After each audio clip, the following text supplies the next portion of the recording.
स्वागत है आप सभी का समसामयिक घटना चक्र के इस ऑनलाइन प्लेटफॉर्म पर। मोहित आप सभी का हार्दिक स्वागत करता हूं आज अपने इस वीडियो में। आज हम चर्चा करेंगे यहाँ पर देखा जाए 1 से लेकर 4 अप्रैल 2026 के महत्वपूर्ण करंट अफेयर। पिछले महीने जो महीने का एंड था उसमें मैं शहर से बाहर था, तो क्लास आपकी जो बची हुई थी मार्च महीने की वो अप्रैल के स्टार्टिंग में 2 अप्रैल को मैंने कंप्लीट किया था। और उसी कड़ी में देखा जाए तो अप्रैल महीना अब से स्टार्ट कर रहे हैं। ये अप्रैल महीने का पैकेज आपका देखा जाए तो ऐप पर लिस्ट हो जाएगा और अप्रैल महीने का मासिक पैकेज आप ज्वाइन कर सकते हैं। इसमें इस वीडियो में हम लोग 1 से 4 अप्रैल तक के जो महत्वपूर्ण करंट अफेयर है जो विभिन्न पत्र पत्रिकाओं से लिए गए हैं उन सभी पॉइंट्स पर चर्चा करेंगे। ठीक है, तो यहाँ पर 1 से लेकर 4 अप्रैल तक की जितने महत्वपूर्ण घटनाक्रम है उन पर चर्चा करेंगे। चलिए एक एक कर चर्चा करते हैं। उसके पूर्व मैं आपको बता दूं कि जो हमारा करंट अफेयर का मासिक पैकेज होता है इसको देखा जाए तो करंट अफेयर की जो क्लास प्रतिदिन शाम को 7:30 बजे आती है इसको मासिक पैकेज के रूप में डिजाइन करके रखा जाता है। इस मासिक पैकेज में देखा जाए तो आपको प्रतिदिन ये जो मासिक पैकेज है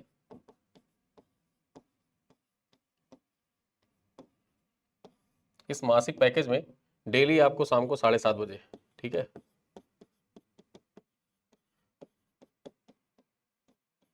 डेली शाम को 7:30 बजे आपको क्लास मिल जाती है। प्रतिदिन देखा जाए आपको क्लास पीडीएफ पीपीटी शेयर की जाती है। डेली 10 एमसीक्यू का ऑनलाइन टेस्ट होता है।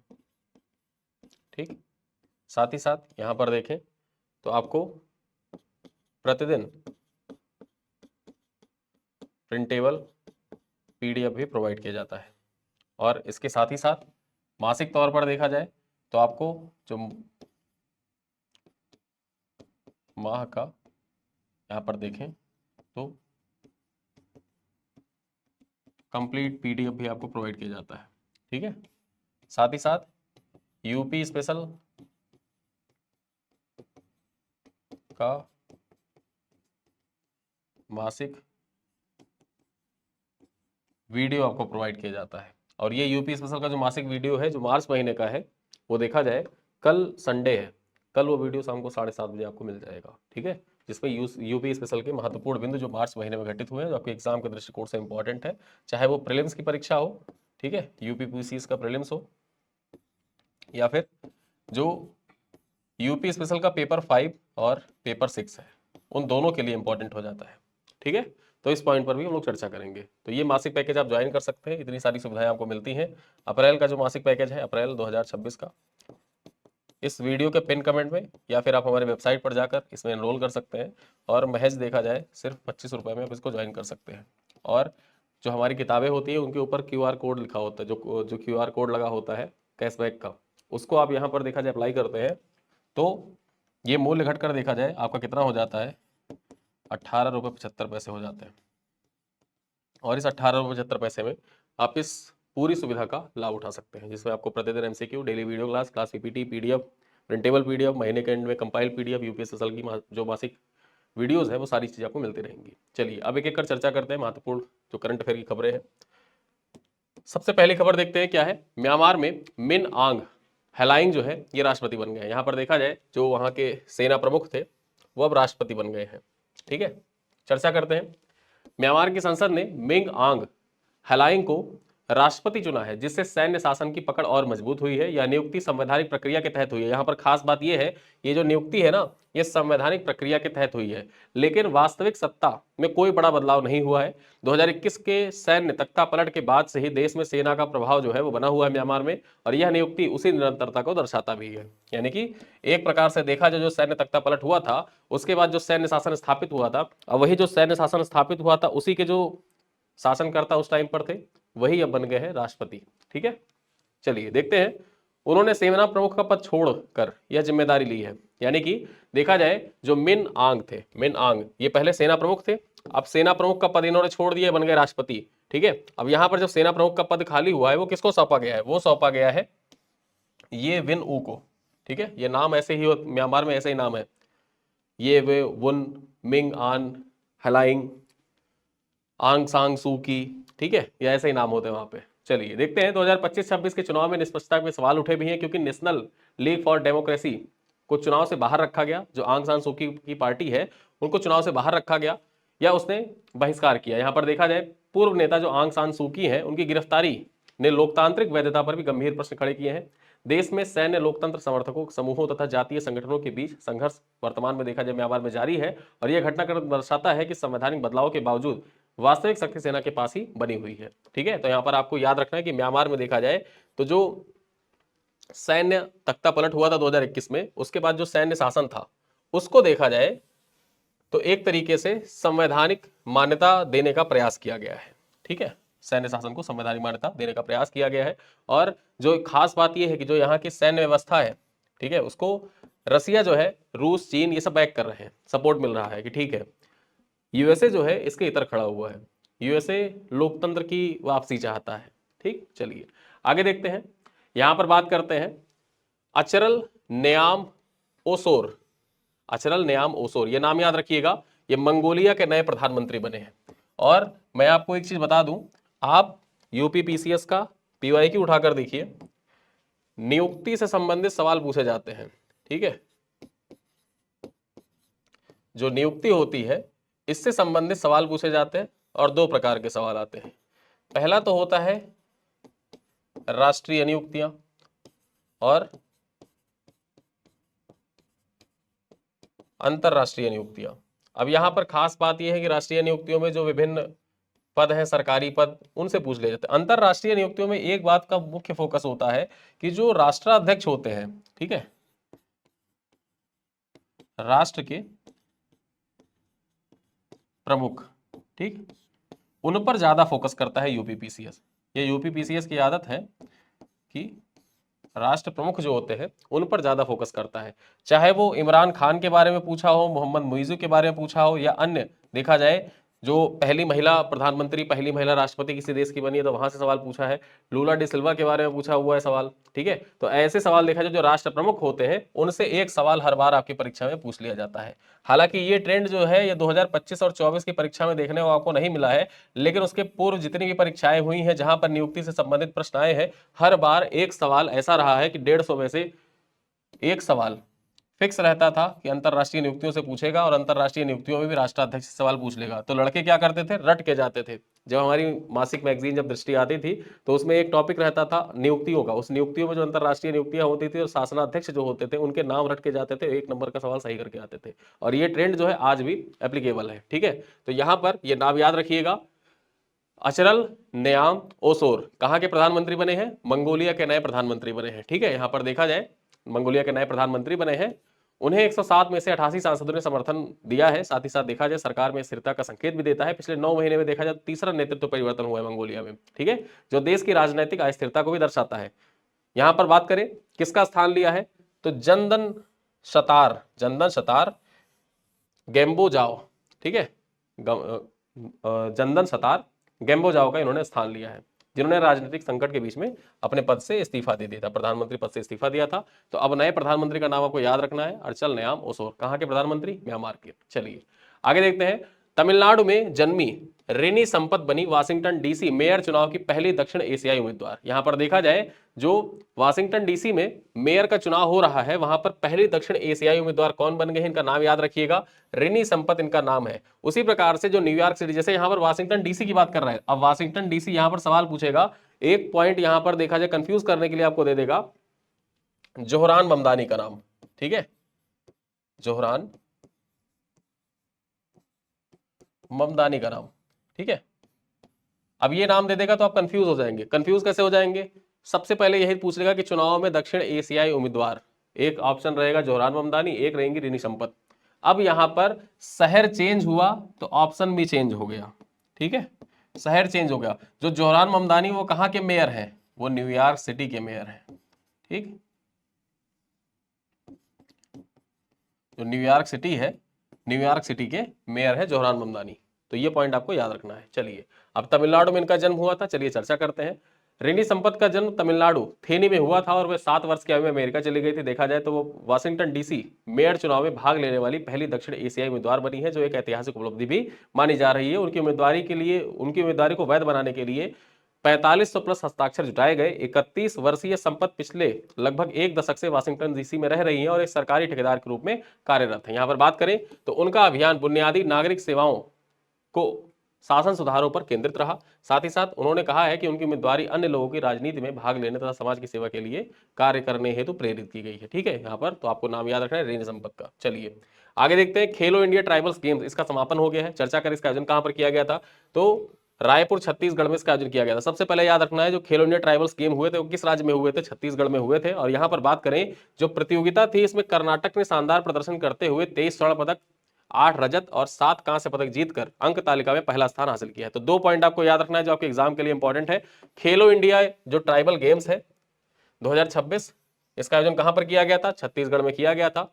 ठीक है, शीर्ष स्थान पर रहा कर्नाटक। कर्नाटक यहां पर शीर्ष पर रहा। इसने कितने स्वर्ण जीते हैं, तो 23 स्वर्ण जीते हैं, 8 रजत और 7 कांस्य पदक जीते हैं। महाराष्ट्र 21 स्वर्ण पदक के साथ दूसरे स्थान पर रहा। दूसरा स्थान किसका रहा, महाराष्ट्र का रहा। तीसरा स्थान किसका रहा, झारखंड का रहा। ठीक है, छत्तीसगढ़ ने यहां पर देखा जाए तो छत्तीसगढ़ है 3 स्वर्ण 10 रजत और 6 कांस्य पदक जीतकर 9वां स्थान हासिल किया। यानी कि जो आयोजक राज्य था उसको कौन सा स्थान मिला है, उसको मिला है 9वां स्थान। पहला स्थान कर्नाटक को मिला है, दूसरा महाराष्ट्र को, तीसरा झारखंड को। चलिए देखते हैं, इस आयोजन का मुख्य उद्देश्य जनजातीय खेलों को बढ़ावा देना और खिलाड़ियों को राष्ट्रीय मंच प्रदान करना है। यह पहल खेलो इंडिया कार्यक्रम के तहत खेल संस्कृति को मजबूत करने की दिशा में एक महत्वपूर्ण कदम है।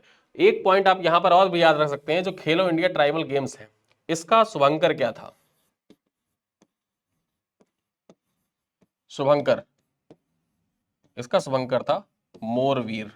ये पॉइंट आप याद रख सकते हैं। ठीक है, आपके एग्जाम के दृष्टिकोण से महत्वपूर्ण भी है, इसको याद रखिएगा, मोरवीर।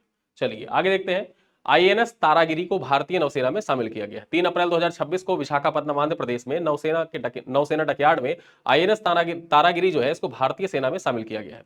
देखा जाए तो यह एक उन्नत स्टील्थ फ्रिगेट है जिसे प्रोजेक्ट 17A के तहत विकसित किया गया है। इस पोत की कमिश्निंग समारोह रक्षा मंत्री राजनाथ सिंह की अध्यक्षता में हुआ था। यहां पर बात करें तो आईएनएस तारागिरी लगभग 6500 टन वजनी है और इसमें आधुनिक हथियारों तथा अत्याधुनिक तकनीकी का उपयोग किया गया है। ठीक है, यहां पर बात करें इसमें 75% से अधिक स्वदेशी सामग्री का उपयोग किया गया है जो आत्मनिर्भर भारत को बढ़ावा देता है। साथ ही साथ इसका मुख्य उद्देश्य समुद्री सुरक्षा को मजबूत करना और हिंद महासागर क्षेत्र में भारत की रणनीति क्षमता को बढ़ावा देना है। ठीक है, आगे देखते हैं, सबसे खास खबर आपकी परीक्षा के दृष्टिकोण से महत्वपूर्ण एनसीईआरटी से संबंधित है। एनसीईआरटी को देखा जाए तो डीम्ड विश्वविद्यालय का दर्जा दे दिया गया है। ठीक है, मान्यता विश्वविद्यालय का दर्जा प्रदान कर दिया गया। अब यहां पर मान्यता विश्वविद्यालय का मतलब होता है डीम्ड यूनिवर्सिटी। ठीक है, चलिए देखते हैं, शिक्षा मंत्रालय ने यूजीसी की सिफारिश पर राष्ट्रीय शैक्षिक अनुसंधान एवं प्रशिक्षण परिषद एनसीईआरटी जो है इसको अलग श्रेणी में मान्यता विश्वविद्यालय घोषित किया है। ठीक है, डीम्ड विश्वविद्यालय घोषित किया गया है। इस निर्णय के लिए यूजीसी पोर्टल पर ऑनलाइन आवेदन किया गया था जो विशेषज्ञ समिति की अनुशंसा के बाद मंजूरी मिली है। अब एनसीईआरटी को डॉक्टरेट यानी कि पीएचडी तथा अन्य नवाचारी शैक्षणिक कार्यक्रम शुरू करने की अनुमति प्रदान की दी गई है। ठीक है, यहां पर देखा जाए एनसीईआरटी जो है ये पीएचडी की जो डिग्री होती है उसको देखा जाए वो उसका कार्यक्रम स्टार्ट कर सकता है। खास बात यह है कि एनसीईआरटी की स्थापना कब हुई थी, ये पॉइंट आप याद रखिएगा। 1961 में एनसीईआरटी की स्थापना हुई थी और यह एक स्वायत्त संगठन है। ठीक है, यह एक स्वायत्त संगठन है। आगे बात करें, इसका मुख्य उद्देश्य सरकारी शिक्षा में अनुसंधान, विकास और समन्वय को बढ़ावा देना है और पाठ्य पुस्तकों व शैक्षिक सामग्री तैयार करना है। यह निर्णय शिक्षा गुणवत्ता सुधार तथा जो न्यू एजुकेशन पॉलिसी 2020 की थी उसके लक्ष्यों को आगे बढ़ाने में सहायक भी होगी। चलिए आगे देखते हैं, लेफ्टिनेंट जनरल धीरज सेठ बने सेना के उप प्रमुख। यहां पर देखा जाए 1 अप्रैल 2026 को जो धीरज सेठ है ये भारतीय सेना के नए उप प्रमुख बन गए हैं। ये पॉइंट आपको याद रखना है, जो राष्ट्रीय नियुक्तियां उस दृष्टिकोण से ये पॉइंट इंपॉर्टेंट है। राष्ट्रीय रक्षा अकादमी खड़गवासला पुणे के ये पूर्व छात्र रहे हैं। साथ ही साथ यहां पर देखा जाए जो बख्तरबंद कोर कमीशन था उसमें 1986 में इन्होंने कमीशन प्राप्त किया था। इसके साथ उन्होंने रेगिस्तानी क्षेत्र में बख्तरबंद रेजिमेंट, विकसित क्षेत्रों में बख्तरबंद ब्रिगेड और जम्मू कश्मीर में आतंकवाद विरोधी बलों की कमान भी संभाली हुई है। साथ ही साथ लेफ्टिनेंट जनरल पद पर पदोन्नति के बाद उन्होंने सुदर्शन चक्र कोर की जो कमान थी उसको संभाली थी। इसके बाद उन्होंने दिल्ली क्षेत्र में जनरल ऑफिसिंग कमांडिंग के रूप में कार्य करते हुए प्रमुख राष्ट्रीय तथा अंतरराष्ट्रीय अभियानों की देखरेख भी की है। तो आपको याद रखना है कि जो भारतीय सेना है, भारतीय सेना के नए उप प्रमुख कौन बने, इनका नाम क्या है, लेफ्टिनेंट जनरल धीरज सेठ। 1 अप्रैल 2026 को यह नियुक्ति प्रभावी हुई है। आगे बात करें, यहां पर देखा जाए सूचना एवं प्रसारण मंत्रालय के नए सचिव कौन बने, तो उनका नाम क्या है, चंचल कुमार। राष्ट्रीय नियुक्तियों के दृष्टिकोण से यह पॉइंट भी इंपॉर्टेंट हो जाता है। चंचल कुमार 1992 बैच के सूचना एवं प्रसारण मंत्रालय के सचिव के रूप में पदभार इन्होंने ग्रहण किया है और किसका स्थान लिया? इन्होंने संजय जाजू का स्थान लिया। किसका? संजय जाजू का स्थान लिया है। यहां पर बात करें, वे भारतीय प्रशासनिक सेवा के वरिष्ठ अधिकारी और बिहार कैडर से संबंधित है। पदभार ग्रहण करने से पहले वे पूर्वोत्तर क्षेत्र विकास मंत्रालय में सचिव के पद पर कार्यरत थे।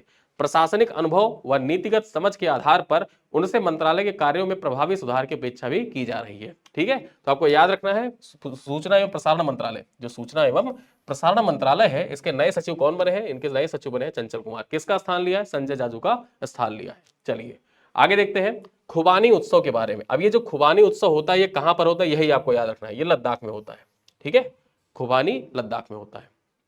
देखते हैं, लद्दाख पर्यटन विभाग ने बहुप्रतीक्षित खुबानी उत्सव 2026 की घोषणा की है और यह उत्सव 8 अप्रैल से 16 अप्रैल 2026 के बीच में लेह कारगिल के आसपास जो खुबानी उत्पादक गांव है वहां पर आयोजित किया जाएगा। ठीक है, लेह कारगिल के आसपास के जो खुबानी उत्पादक गांव है वहां पर यह आयोजित किया जाएगा। ठीक है, यह महोत्सव लद्दाख में वसंत ऋतु के आगमन का प्रतीक है, जब खुबानी के फूल बंजर पहाड़ी क्षेत्रों में सफेद और गुलाबी रंगों से सजा देते हैं। आपने इंस्टाग्राम वगैरह पे रील देखा होगा कि इस टाइम पे देखा जाए तो जो घाटियां हैं वो फूलों से, सफेद फूलों से, गुलाबी फूलों से एकदम भरी हुई हैं और पर्यटक वहां पर जा रहे हैं। तो वो जो सफेद और गुलाबी फूलों की घाटियां आपको इंस्टाग्राम पे या यूट्यूब पे या सोशल मीडिया पे दिखती हैं, वो खुबानी के फूल हैं। ठीक है, और अगर आप कहीं ट्रिप प्लान कर रहे हैं अभी अप्रैल महीने में जाने का, तो मैं तो कहूँगा अगर आपका बजट बनता है तो आप लद्दाख घूम के आइए। ठीक, इस टाइम पर लद्दाख बहुत शानदार है घूमने के लिए, वहाँ का नेचर देख के आप प्रसन्न हो जाएंगे। ठीक है, तो आप लद्दाख जा सकते हैं। चलिए देखते हैं, तो ये महोत्सव लद्दाख में वसंत ऋतु के आगमन का प्रतीक है, जब खुबानी के फूल बंजर पहाड़ी क्षेत्रों में सफेद और गुलाबी रंगों से सजा देते हैं। इसका मुख्य उद्देश्य लद्दाख की समृद्ध सांस्कृतिक विरासत, पारंपरिक जीवन शैली और स्थानीय समुदायों को बढ़ावा देना है। इस दौरान पर्यटकों को लद्दाखी आतिथ्य, स्थानीय व्यंजन, हस्तशिल्प और लोक नृत्य संगीत के अनुभव कराने का अवसर भी मिलेगा। चलिए आगे देखते हैं पद्मा विश्वनाथन के बारे में। यहां पर देखा जाए जो पद्मा विश्वनाथन है, इनको इंटरनेशनल बुकर प्राइज 2026 के लिए शॉर्टलिस्ट किया गया है। ठीक है, यहां पर देखा जाए इनकी जो अनुवादित पुस्तक है उसके लिए इनको इंटरनेशनल बुकर प्राइज 2026 के लिए यहां पर देखा जाए नॉमिनेट किया गया। अब ये इंपॉर्टेंट क्यों हो जाता है? इंपॉर्टेंट इसलिए हो जाता है कि 2025 यूपीपीसीएस प्रीलिम्स, ठीक है, 2025 यूपीपीसीएस प्री, बानो मुश्ताक, ठीक, हार्ट लैम्प किताब से कुछ याद आ रहा है? बानो मुश्ताक, हार्ट लैम्प किताब, यही सवाल पूछा गया था बुकर प्राइज वाला। ठीक है, यूपीपीसीएस प्रीलिम्स में। इसी पॉइंट की वजह से ये सवाल जो अभी आपको मैं बताने जा रहा हूँ ये आपके एग्जाम के लिए इंपॉर्टेंट हो जाता है। इस बार नाम क्या है? इस बार नाम है पद्मा विश्वनाथन। ठीक है, देखा जाए Padma Vishwanathan international Booker prize 2026 के लिए शॉर्टलिस्ट किया गया है। चर्चा करते हैं क्या खबर है। पद्मा विश्वनाथन को मार्च 2026 में इंटरनेशनल बुकर प्राइज 2026 के लिए शॉर्टलिस्ट किया गया है। उन्हें यह सम्मान ब्राजीलियाई लेखिका एना पाउल माया की पुर्तगाली उपन्यास on earth as it is beneath के अंग्रेजी अनुवाद के लिए मिला है। ठीक है, ये किताब का नाम आपको याद रखना है। किसके अंग्रेजी अनुवाद के लिए? ये देखा जाए तो पुर्तगाली उपन्यास है। ठीक है, और इसका अंग्रेजी में अनुवाद किसने किया है? पद्मा विश्वनाथन ने किया है। और सबसे खास बात यह है कि इस पुरस्कार के तहत होता क्या है कि 50,000 पाउंड की राशि लेखक और अनुवादक के बीच में समान रूप से वितरित की जाती है। ठीक है, और विजेता की घोषणा 19 मई 2026 को टेट मॉडल लंदन में की जाएगी। यह पुरस्कार अंग्रेजी में अनुदित और यूके आयरलैंड में प्रकाशित उत्कृष्ट वैश्विक कथा साहित्य को सम्मानित करता है। ठीक है, ये पॉइंट याद रखना है। ये जो बुकर प्राइज है, इंटरनेशनल बुकर प्राइज, ये बेसिकली होता क्या है कि कोई किताब है जो अंग्रेजी में अनुवादित हुई है और जो आयरलैंड ऑब्लिक यूके में ये किताब देखा जाए प्रकाशित हुई है। ठीक है, अंग्रेजी में अनुवादित किया गया है और यहाँ आयरलैंड यूके में इसका प्रकाशन किया गया है। तो इसके जो विजेता होते हैं उनको देखा जाए 50,000 पाउंड की राशि प्रदान की जाती है और विजेता में 50-50% बांटा भी जाता है। ठीक है, तो यहाँ पर ये पॉइंट आपको याद रखना है। आगे चलते हैं। उड़ीसा के 91वें स्थापना दिवस पर ओडिया पखवाड़े का आगाज किया गया। यहाँ पर देखा जाए सबसे पहले तो आपको याद रखना है जो उड़ीसा राज्य है इसका स्थापना दिवस 91वां स्थापना दिवस मनाया गया 1 अप्रैल 2026 को। 1 अप्रैल 2026 को।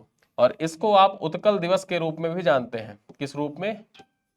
उत्कल दिवस के रूप में भी जानते हैं। ठीक है, यहां पर बात करें 1 अप्रैल 2026 को ओडिशा ने अपने 91वां स्थापना दिवस मनाया, जिसे उत्कल दिवस के रूप में जाना जाता है। इस अवसर पर राज्य सरकार ने 14 दिवसीय ओडिया पखवाड़े की शुरुआत की, जिसमें हेरिटेज रन, पारंपरिक परिधानों के माध्यम से राज्य की समृद्ध विरासत के प्रदर्शन भी किया जा रहा है। 1936 में भाषा के आधार पर गठित होने वाला भारत का पहला राज्य था। एक पॉइंट आपको याद रखना कि भाषाई आधार पर गठित होने वाला भारत का पहला राज्य कौन है। ठीक, जब पूछा जाता है आजादी के बाद भारत भाषाई आधार पर गठित होने वाला पहला राज्य, तब वहां पर आप आंध्र प्रदेश को टिक करते हैं। यहां पर आपको याद रखना है कि भाषाई आधार पर गठित होने वाला पहला राज्य, भाषा के आधार पर देखा जाए 1935 के अधिनियम के तहत उड़ीसा को, जो बंगाल प्रेसिडेंसी थी, उससे अलग कर दिया गया था। ठीक है, तो यहां पर देखा जाए 1936 में ये 1 अप्रैल 1936 को अलग राज्य का यहां पर इसको दर्जा दिया गया था। ठीक है, इस आंदोलन के जो प्रणेता थे मधुसूदन दास, गोपाबंधु दास और फकीर मोहन सेनापति जैसे दिग्गजों के याद में देखा जाए तो इस दिन यहाँ पर श्रद्धांजलि भी उनको अर्पित की जाती है। एक पॉइंट आपके परीक्षा के दृष्टिकोण से इंपॉर्टेंट हो जाता है कि जो ओडिशा है, ओडिशा का गठन तत्कालीन उड़ीसा के रूप में हुआ था। आज भी हम लोग उड़ीसा उड़ीसा करते हैं ना, उड़ीसा उड़ीसा कहते रहते हैं, लेकिन ये है बेसिकली क्या? ओडिशा है। ठीक है, 2011 में क्या हुआ था कि 2011 में 113वें संविधान संशोधन के द्वारा यहां पर बात करें तो जो ओडिशा नाम था, ओडिशा नाम परिवर्तन अधिनियम के माध्यम से इसका नाम ओडिशा कर दिया गया था। और यहां पर देखा जाए भाषा का नाम क्या कर दिया गया? ओडिया कर दिया गया। पहले उड़िया था, उसको ओडिया कर दिया गया। ठीक है, जैसे केरल है ना, केरल, हम अभी केरल केरल कहते हैं, लेकिन केरल का नाम परिवर्तित हो गया है। केरल का नाम क्या हो गया है? केरल का नाम हो गया है केरलम। क्या हो गया है? केरलम। अब जब भी आप अपनी किताब में लिखेंगे, सॉरी नोटबुक में, टेक्स्ट बुक में लिखेंगे, आंसर में लिखेंगे, पॉइंट्स में लिखेंगे, कहीं आप लिख रहे हो तो आपको अब केरल नहीं लिखना है। ये चीज याद रखिएगा, आपको अपडेट रहते हुए केरलम लिखना है। ठीक है, चलिए देखते हैं। ओडिया भारत की छठी शास्त्रीय भाषा है। यह भी आपको याद रखना है कि जो ओडिया है यह भारत की छठी शास्त्रीय भाषा है और यह दर्जा प्राप्त, ठीक है, यह दर्जा प्राप्त करने वाली भारत की पहली इंडो आर्यन भाषा थी। 2011 में ओडिया को देखा जाए शास्त्रीय भाषा का दर्जा दिया गया था और शास्त्रीय भाषा का दर्जा पाने वाली यह भारत की पहली इंडो आर्यन भाषा है ओडिया। ठीक है, यह पॉइंट आपको याद रखना है। चलिए आगे देखते हैं साधना सप्ताह 2026 के बारे में। 2 से 8 अप्रैल 2026 तक क्षमता निर्माण आयोग के द्वारा साधना सप्ताह का आयोजन किया जा रहा है। इसका पूर्ण रूप क्या है? स्ट्रेंथनिंग एडाप्टिव डेवलपमेंट एंड, यहां पर बात करें human aptitude for nation advancement. ये है साधना का पूरा रूप। ठीक है, साधना का पूर्ण रूप क्या है आपके समक्ष है। इस साधना के पूर्ण रूप को आप कंठस्थ कर लीजिए, स्क्रीनशॉट ले लीजिए, अपने किताब में नोट कर लीजिए। ये आपके प्रीलिम्स के लिए भी इंपॉर्टेंट है और साथ ही साथ मुख्य परीक्षा में कहा, जो लोग एलटी ग्रेड का एग्जाम दे रहे हैं, ठीक है, जो लोग एलटी ग्रेड मुख्य परीक्षा का एग्जाम दे रहे हैं, एलटी ग्रेड मेंस जिनका है और इनका जिनका सब्जेक्ट सिविक्स है, नागरिक शास्त्र है, नागरिक शास्त्र, वहां पर देखा जाए जो आपका टॉपिक 4 है, ठीक है, टॉपिक 4,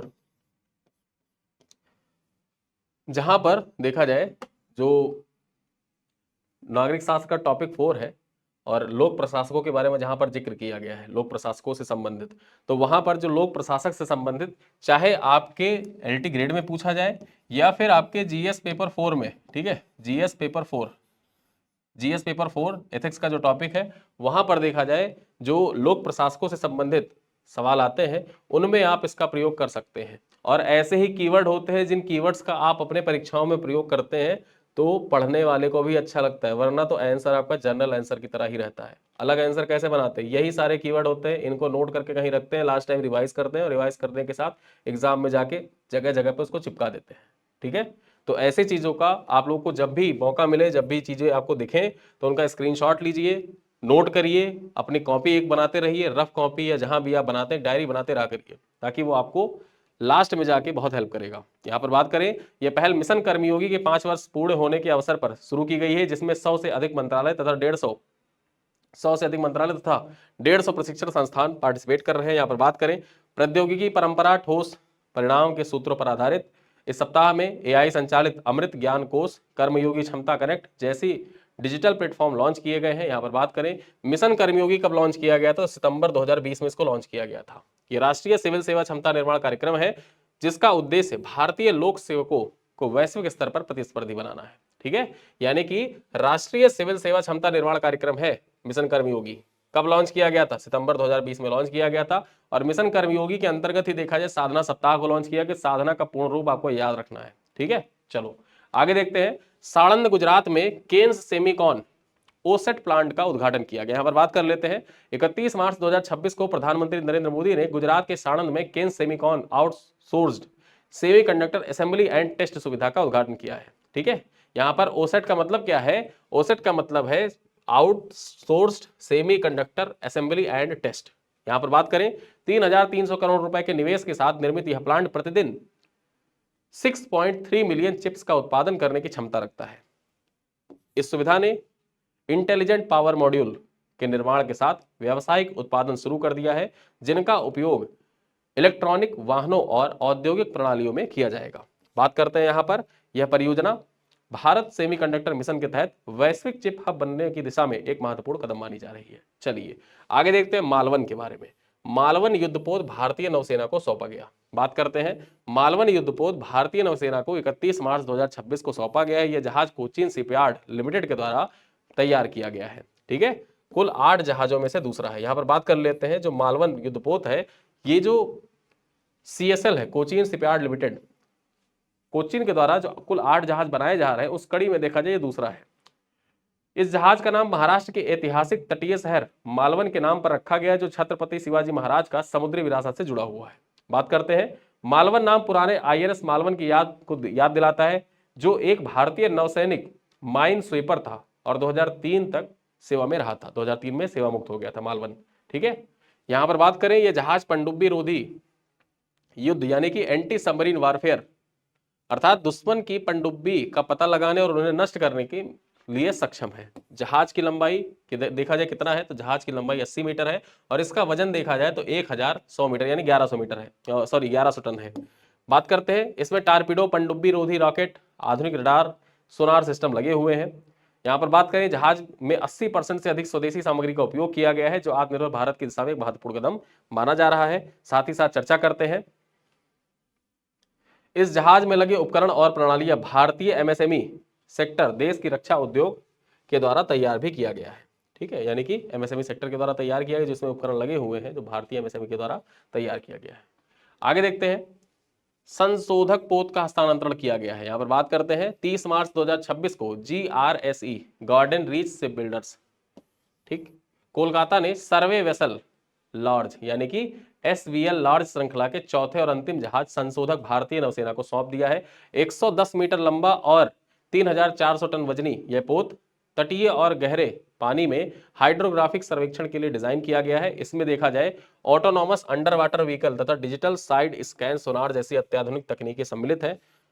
बात करते हैं 80% से अधिक स्वदेशी सामग्री के साथ यह आत्मनिर्भर भारत के उत्कृष्ट उदाहरण है। इससे पूर्ववर्ती जहाज INS संध्यायक, INS निर्देशक और INS इच्छक पहले से ही सेवा में शामिल हो चुके हैं। ठीक है, आगे देखते हैं, सम्राट संस्कृति संग्रहालय का उद्घाटन। यहां पर बात करें भगवान महावीर जयंती 2026 के अवसर पर प्रधानमंत्री नरेंद्र मोदी ने गांधीनगर के कोबा तीर्थ में सम्राट संस्कृति संग्रहालय का उद्घाटन किया। याद रखिएगा, जो सम्राट संस्कृति संग्रहालय इसका उद्घाटन किसके द्वारा, PM मोदी के द्वारा किया गया। कहां पर, गुजरात में किया गया है, गुजरात के गांधीनगर में।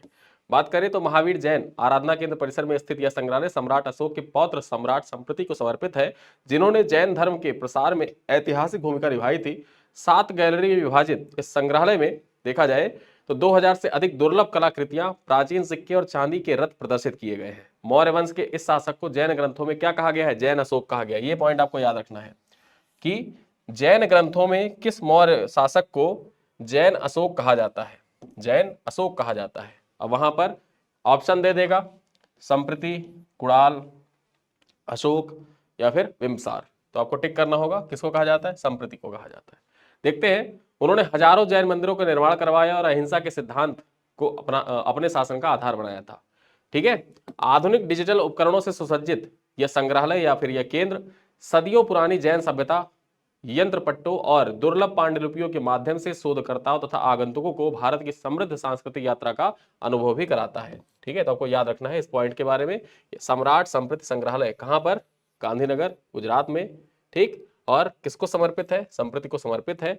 किसको जैन अशोक कहा जाता था? संस्कृति को कहा जाता था। चलिए आगे देखते हैं, जन विश्वास विधेयक 2026 के बारे में चर्चा करते हैं।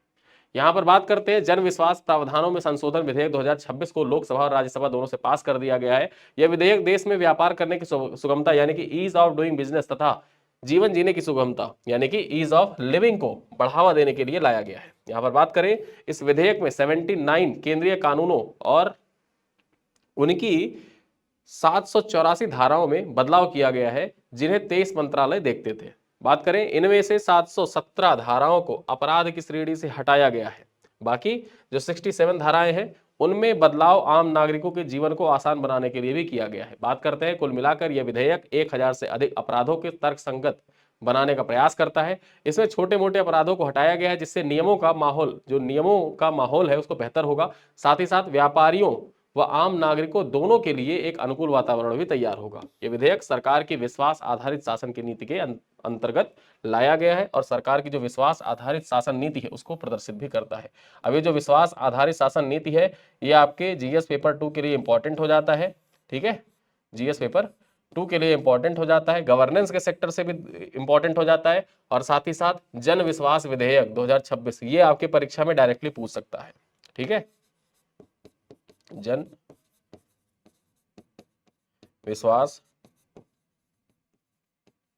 विधेयक 2026 आपके एग्जाम में मुख्य परीक्षा में डायरेक्टली पूछ सकता है। चलिए आगे देखते हैं भारतीय रक्षा निर्यात के बारे में। यहां पर देखा जाए जो इंडियन डिफेंस जो एक्सपोर्ट है उस पर आंकड़ा संसद में देखा जाए, उस पर आंकड़े प्रस्तुत किए गए, उस पॉइंट पर चर्चा कर लेते हैं। डिफेंस एक्सपोर्ट के मामले में देखा जाए कि मुख्य परीक्षा के दृष्टिकोण से इंपॉर्टेंट हो जाता है। ठीक है, वित्त वर्ष 2025-26 में भारत की रक्षा निर्यात 38,424 करोड़ के सर्वकालिक उच्च स्तर पर पहुंच गया, जो पिछले वर्ष की तुलना में 62.66% की अभूतपूर्व वृद्धि को दर्शाता है। इस सफलता में रक्षा सार्वजनिक क्षेत्र के उपक्रम ने 151% की वृद्धि दर्ज की है, जबकि निजी क्षेत्र का योगदान 45% रहा है। बात करें, वर्तमान में Bharat BrahMos missile, Pinaka rocket launcher तथा उन्नत हल्के हेलीकॉप्टर जैसे उपकरणों को 80 से अधिक देशों को निर्यात भी कर रहा है। निर्यात प्रक्रिया के सरलीकरण और 145 सक्रिय निर्यातक कंपनियों के साथ भारत अब वैश्विक रक्षा आपूर्ति श्रृंखला का एक अनिवार्य हिस्सा बन गया है। ठीक है, आगे देखें, भारत की पहली पिन कोड आधारित हाइपर लोकल मौसम सेवा, नाम क्या है इसका? मौसम सेवाग्राम पोर्टल। ठीक है, यहां पर बात करते हैं पिन कोड आधारित हाइपर लोकल मौसम सेवा, जिसका नाम है सेवाग्राम पोर्टल। इसको देखा जाए आईएमडी की एक वेब आधारित पहल है। ठीक है, मौसम सेवाग्राम पोर्टल आईएमडी की एक वेब आधारित पहल है, जो भारत के 6.2 लाख गांवों के 1.5 यानी कि लगभग देखा जाए 1,50,000 पिन कोड के लिए सटीक पैमाने पूर्वानुमान प्रदान करता है। बात करें यहां पर, यह प्लेटफॉर्म 10 दिनों तक के स्थान विशिष्ट डेटा यहां पर स्थान विशिष्ट का 10 दिनों का डेटा प्रोवाइड कर देता है, जिनमें पहले 36 घंटे के लिए प्रति घंटे का पूर्वानुमान सम्मिलित होता है। ठीक है, 36 घंटे के लिए प्रति घंटे का पूर्वानुमान इसमें शामिल होता है। इसका मुख्य उद्देश्य किसानों, मछुआरों और पंचायत प्रतिनिधियों को ब्लॉक स्तर पर मौसम की जानकारी देकर आपदा तैयारी में सुधार करना है। ठीक है, पृथ्वी विज्ञान मंत्रालय और भारत मौसम विज्ञान विभाग आईएमडी के द्वारा विकसित मौसम सेवाग्राम पोर्टल भारत की मौसम पूर्वानुमान प्रणाली, जो मौसम पूर्वानुमान प्रणाली है, इसमें अंतिम छोर तक पहुंच के लिए एक क्रांतिकारी उदाहरण भी माना जा रहा है। ये पोर्टल लोकल फॉर वोकल के साथ साथ हाइपर लोकल सटीकता पर भी केंद्रित है। ठीक है, यानी कि ये लोकल फॉर वोकल के साथ साथ में हाइपर लोकल सटीकता पर केंद्रित है। चलिए आगे देखते हैं, राज्यसभा स्थापना दिवस। अब ये जो राज्यसभा स्थापना दिवस है ये कब मनाया जाता? 3 अप्रैल को मनाया जाता है। क्यों मनाया जाता 3 अप्रैल को? 3 अप्रैल 1952 को राज्यसभा की स्थापना हुई थी। ठीक है, राज्यसभा भारतीय संसद का उच्च सदन है, जिसे काउंसिल ऑफ स्टेट भी कहा जाता है। इसकी स्थापना 3 अप्रैल 1952 को हुई थी, इसीलिए हर साल 3 अप्रैल के दिन इसकी स्थापना दिवस मनाया जाता है। राज्यसभा की पहली बैठक 13 मई 1952 को हुई थी। याद रखिएगा, पहली बैठक कब हुई थी? 13 मई 1952 को हुई थी। ठीक है, यहां पर बात करें, यह एक स्थायी सदन है, जिसका अर्थ क्या होता है, इसे कभी भंग नहीं किया जा सकता। और ऐसे पॉइंट ही इस स्लाइड को आप पढ़ लीजिए और आप पॉलिटी के पीवाई की उठा के देखिए। पॉलिटी के पीवाई के जो राज्यसभा से आए हुए सवाल है, सारे सवाल इसी प्रकार से पूछे गए आपके एग्जाम में, डायरेक्टली पूछे गए हैं। ठीक है, देखा जाए इसके सदस्यों का कार्यकाल जो होता है 6 वर्ष का होता है, जिनमें से 1/3 सदस्य हर 2 साल में सेवानिवृत्त हो जाते हैं। भारत के उपराष्ट्रपति राज्यसभा के पदेन सभापति होते हैं। यहाँ पर बात करें राज्यसभा में अधिकतम 250 सदस्य हो सकते हैं, जिनमें से 12 सदस्य जो होते हैं राष्ट्रपति के द्वारा मनोनीत किया जाता है। राज्य, यहाँ पर देखा जाए यह सदन राज्यों और केंद्र शासित प्रदेशों का प्रतिनिधित्व करता है और संघीय ढांचे को मजबूती प्रदान करता है। ठीक है, बात आपको यहाँ पर यह याद रखनी है कि डॉक्टर एस राधाकृष्णन राज्यसभा के प्रथम सभापति थे, ये पॉइंट याद रखिएगा। पहले सभापति कौन? एस राधाकृष्णन। लोकतंत्र की गरिमा बनाए रखने को महत्वपूर्ण विधेयकों पर गहन चर्चा करने के लिए राज्यसभा की भूमिका अत्यंत महत्वपूर्ण हो जाती है। ये सारे पॉइंट देखा जाए तो आप मुख्य परीक्षा में राज्यसभा से रिलेटेड कोई सवाल आ जाता है तो वहां पर आप भूमिका में और निष्कर्ष में पॉइंट्स डाल सकते हैं। चलिए आगे देखते हैं। यहां पर देखा जाए अंतरराष्ट्रीय बाल पुस्तक दिवस 2026। अंतरराष्ट्रीय बाल पुस्तक दिवस हर वर्ष 2 अप्रैल को मनाया जाता है, जो हैंस क्रिश्चियन एंडरसन की जयंती के अवसर पर आयोजित होता है, जिन्हें आधुनिक फैंटेसी का जनक कहा जाता है। ठीक है, ये दिवस जो है, इस दिवस का उद्देश्य बच्चों के पढ़ने की आदत, रचनात्मकता और सहानुभूति तथा कल्पना शक्ति को बढ़ावा देना है। वर्ष 2026 का थीम क्या है? कहानियां मोए दुनिया खिल उठेगी, यानी कि plant stories and the world will Bloom. चलिए, पृष्ठभूमि क्या है? यह दिवस पहली बार 1967 में मनाया गया था और इसका आयोजन international board on books for young people के द्वारा किया जाता है। आगे चर्चा करते हैं। यहां पर देखा जाए NSIL ध्रुव स्पेस के बीच में समझौता, NSIL और ध्रुव स्पेस के बीच में जो समझौता ज्ञापन हस्ताक्षरित हुआ है उससे संबंधित पॉइंट्स है, देखते हैं। न्यू स्पेस इंडिया लिमिटेड और ध्रुव स्पेस प्राइवेट लिमिटेड के साथ सैटेलाइट सोलर पैनल को डिजाइन करने के लिए, निर्माण करने, प्रशिक्षण तथा उसकी आपूर्ति के लिए समझौता ज्ञापन हस्ताक्षरित किया गया है। आपको याद रखना है कि भारतीय अंतरिक्ष अनुसंधान संगठन की वाणिज्यिक शाखा है NSIL, यानी कि न्यू स्पेस इंडिया लिमिटेड। ये किसकी वाणिज्यिक शाखा है? तो ये इसरो की वाणिज्यिक शाखा है। ठीक है, और इसकी स्थापना 6 मार्च 2019 को कंपनी अधिनियम 2013 के तहत की गई थी और यह अंतरिक्ष विभाग के अंतर्गत कार्य करती है। यहां पर बात करें, न्यू स्पेस इंडिया लिमिटेड औद्योगिक सहयोग के माध्यम से लॉन्च व्हीकल के उत्पादन, असेंबली और इंटीग्रेशन के लिए जिम्मेदार है। यह समझौता भारत की अंतरिक्ष अर्थव्यवस्था, निजी क्षेत्र की भागीदारी और वैश्विक सैटेलाइट बाजार में प्रतिस्पर्धा को मजबूत करने की दिशा में एक महत्वपूर्ण कदम माना जा रहा है। आगे बात करते हैं, सेल के अंतरिम CMD कौन बने हैं? राष्ट्रीय नियुक्ति के दृष्टिकोण से इंपॉर्टेंट हो जाता है। यहां पर बात करते हैं कृष्ण कुमार सिंह। ठीक है, यहां पर देखा जाए जो कृष्ण कुमार सिंह है, इनको 2 अप्रैल से 1 जुलाई 2026 तक 3 महीने के लिए अंतरिम चेयरमैन व प्रबंध निदेशक बनाया गया है। ठीक, याद रखिएगा सेल के अंतरिम CMD कौन बने? इनका नाम क्या है? KK सिंह या कृष्ण कुमार सिंह। यह नियुक्ति अमरेंद्र प्रकाश यानी कि 1 अप्रैल 2026 से प्रभावी इस्तीफे के बाद की गई है, जिसे इस्पात मंत्रालय के द्वारा स्वीकृत कर ली गई थी। ठीक है, तो किसके स्थान पर देखा जाए जो KK सिंह है, किसके स्थान पर बने हैं सेल के CMD? अमरेंद्र प्रकाश के स्थान पर CMD बने हैं। आगे देखते हैं पावर ग्रिड के नए CMD। ठीक है, पावर ग्रिड जो है, पावर ग्रिड के नए CMD कौन बने हैं? यहां पर देखा जाए वर्रा वामस्वामी राम मोहन को power grid corporation of India limited का नया चेयरमैन और प्रबंध निदेशक बनाया गया है। नाम याद रखिएगा, पावर ग्रिड कॉर्पोरेशन के नए CMD कौन बने हैं? इनका नाम है वर्रा वामस्वामी राम मोहन। ठीक है, उनका कार्यकाल 1 अप्रैल 2026 से 31 जुलाई 2030 या उससे पहले सेवानिवृत्ति की जो आयु है तथा अगले आदेश तक रहेगा। ठीक है, देखा जाए उन्होंने किसका स्थान लिया है? उन्होंने रविंद्र कुमार त्यागी का स्थान लिया है, जो 31 मार्च 2026 को रिटायर हुए थे। आगे देखते हैं उत्तराखंड व ओडिशा पुलिस को राष्ट्रपति पुलिस स्कॉलर सम्मान दिया गया है। यहां पर बात करते हैं, राष्ट्रपति द्रौपदी मुर्मू ने उत्तराखंड पुलिस को 2 अप्रैल 2026 को और ओडिशा पुलिस को 30 मार्च 2026 को राष्ट्रपति पुलिस कलर्स यानी कि जो पुलिस निशान होता है उसे प्रदान करने की मंजूरी प्रदान की है। यह राज्य पुलिस बलों के लिए देश का सर्वोच्च सम्मान होता है, जो उनकी उत्कृष्ट सेवा, पेशेवर दक्षता और आंतरिक सुरक्षा में जन सुरक्षा के प्रति समर्पण को मान्यता प्रदान करता है। ठीक है, तो याद रखिएगा उत्तराखंड की पुलिस और उड़ीसा पुलिस को राष्ट्रपति पुलिस कलर से सम्मानित किया जाएगा। आगे बात करें भारत का पहला घरेलू बेंचमार्क नेचुरल गैस डेरिवेटिव्स। यहां पर बात करते हैं 1 अप्रैल 2026 को नेशनल स्टॉक एक्सचेंज ने इंडियन गैस एक्सचेंज लिमिटेड के साथ मिलकर भारत का पहला घरेलू बेंचमार्क आधारित नेचुरल गैस डेरिवेटिव्स लॉन्च किया है। आपके परीक्षा के लिए इतना ही पॉइंट, पहला लाइन जो है यही इंपॉर्टेंट हो जाता है। ठीक है, ये पॉइंट आप याद रखिएगा कि भारत का पहला घरेलू बेंचमार्क नेचुरल गैस डेरिवेटिव्स किसके द्वारा लॉन्च किया गया है?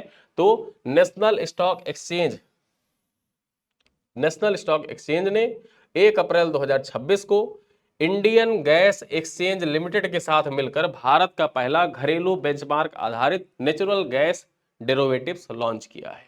ठीक है, आगे देखते हैं विश्व ऑटिज्म जागरूकता दिवस 2026 के बारे में चर्चा करते हैं।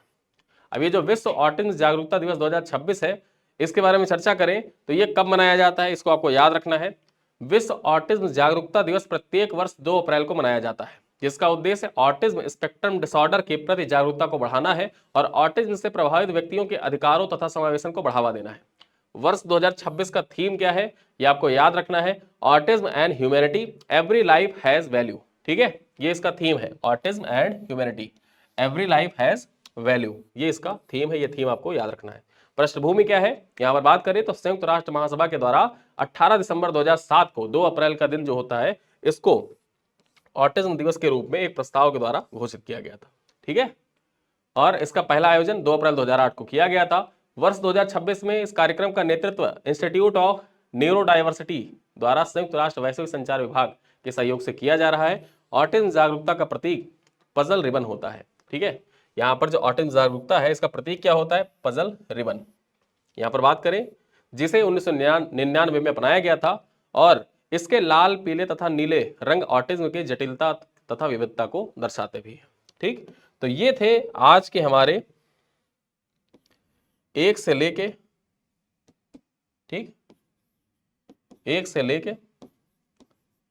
4 अप्रैल तक के महत्वपूर्ण करंट अफेयर। ठीक, आज की क्लास होती है यहीं पर समाप्त। इस क्लास को एंजॉय करिए, और क्लास थोड़ी लंबी हुई है, लगभग 40-45 मिनट के आसपास क्लास हुई है, तो लंबाई पे मत जाइएगा। 4 दिन के करंट अफेयर हम कवर भी कर रहे हैं। साथ ही साथ सूचना ये है कि कल है रविवार, और इस क्लास के रिकॉर्ड करने के बाद मैं यूपी स्पेशल की क्लास रिकॉर्ड करूंगा, जो प्री रिकॉर्डेड लेक्चर के फॉरवर्ड में कल आपको मिलेगी। कल शाम को 7:30 बजे यूपी स्पेशल की क्लास अपलोड हो जाएगी, उसे आप देखिए, एंजॉय करिए। उसकी पीडीएफ आपके व्हाट्सएप ग्रुप में शेयर कर दी जाएगी। इन्हीं सब बातों के साथ क्लास को करते हैं यहीं पर समाप्त। मिलते हैं अगली क्लास में, तब तक के लिए धन्यवाद।